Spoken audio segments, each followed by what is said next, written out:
So the beginning of the song sounds like a Hendrix riff. And so I wonder, and then I found out it was one of their original songs. They just didn't put it on record until years later. So it's on this old demo that they did, and they called it Yellow Ledbetter from back then. But I wonder how long ago the guy wrote that song. Probably, I would guess he's probably in his teens, early 20s. In other words, he's highly influenced by this artist, Jimi Hendrix. And so he probably wrote a lot of stuff that sounded like Hendrix. Because this is how you learn how to play. And you hear someone that you like, and then you emulate what they do. But at some point, you have to separate yourself from your heroes. You have to stop playing what they play. Intellectually, if you're into ideas, at some point your ideas will probably diverge away from your heroes because you're going to have to be, you're going to be original. A few weeks ago, I was talking to Mr. Salazar, the assistant principal, and I like him a lot. I really wish he was an English teacher because I think that he and I would work exceptionally well together as English teachers. We have a good amount of stuff that we have in common, and we have a good amount of stuff that we can like push back and forth against each other on with different ideas.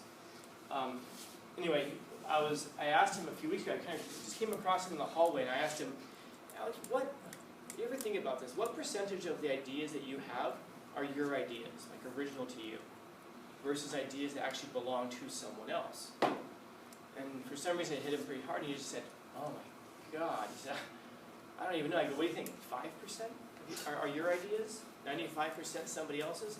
He says, "I don't think it's that low, man." He says maybe like 99% of ideas belong to other people. That you just realize that just by living in a society, you take in everybody else's ideas, and we don't even realize it. But just by osmosis, this just happens. You know, we wear what other people wear. We behave ways that other people behave, and the ideas that we take in are, generally speaking, other people's ideas. And there's something that's dangerous, something that's difficult, first off, about coming up with your own ideas. But then there's also something that's dangerous about coming up with your own ideas. Because coming up with your own ideas is going to be, you're going to be wrong a lot, you know, because they're brand new ideas. So you're going to be wrong a lot about stuff. And the stuff that you're wrong about is going to be weird, off the wall. I think I think it was this class, I was talking about Sigmund Freud at one point, and saying that the things that we remember him by, generally speaking, are the things that he was so wrong about, because we think it's so funny he was wrong about these things. And the stuff that we don't even realize he came up with is so well ingrained in our culture that we don't even realize they came from him. We just kind of take it to be common sense. Oh, your current life is impacted by your childhood. The ways that you think now, the ways that you behave now, have a lot to do with your development in your early years. We just take that to be common sense now. That's not common sense. It's something that was developed by Freud, and that we just kind of assume now as part of like our cultural understanding. You know? But then we hear some of his other theories and how strange they are, and we're like, oh my God, that's also off the wall. How could you have ever thought that? You know? But Edwin's right, the way that you come into your own ideas is you've got to separate yourself from fill in the blank. You've got to separate yourself from your guitar heroes. You've got to stop listening to them and stop doing what they're doing. And so that's a little harder to do because it's up here in your head.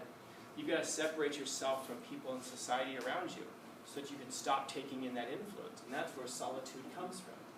The more powerful and original your mind is, the more that you're going to incline, the more that you're going to go towards solitude. Because you're going to, how can you develop your thoughts if they're entirely original? If I want to develop my thoughts according to what society wants, well, it makes sense. I got to hang out with society.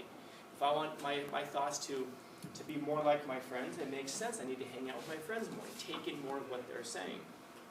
But if I want my thoughts to be original, and especially if the thoughts I'm having are original, I've got to separate myself from people. Because you can't be taking in all that influence all the time.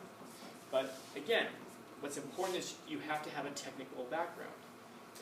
Going back to what I was saying earlier about musicianship, if you're going to be a guitarist, or if you're Lizzo and you're going to be a flautist, you have to be able to play the notes that you hear in your head. You've got to be technically good and able to do it, so that when you hear something original in your head, you can play it.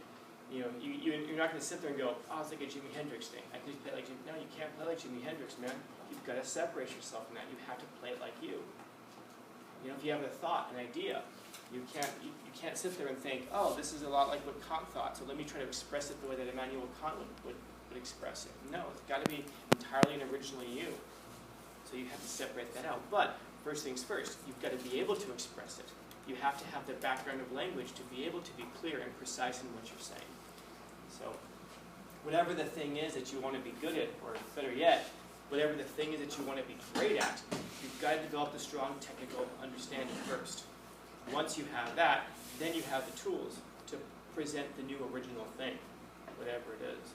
And especially to present it in such a way that people want to hear it, or want to know about it, or whatever. You know? So yeah, man, the more original you are, the more you're going to incline towards that solitude. He even refers to it as a religion. You know, pretty strong sense there. But if there's one thing that Huxley knows a bit about, it's going to be originality. So, yeah, separate yourself, man.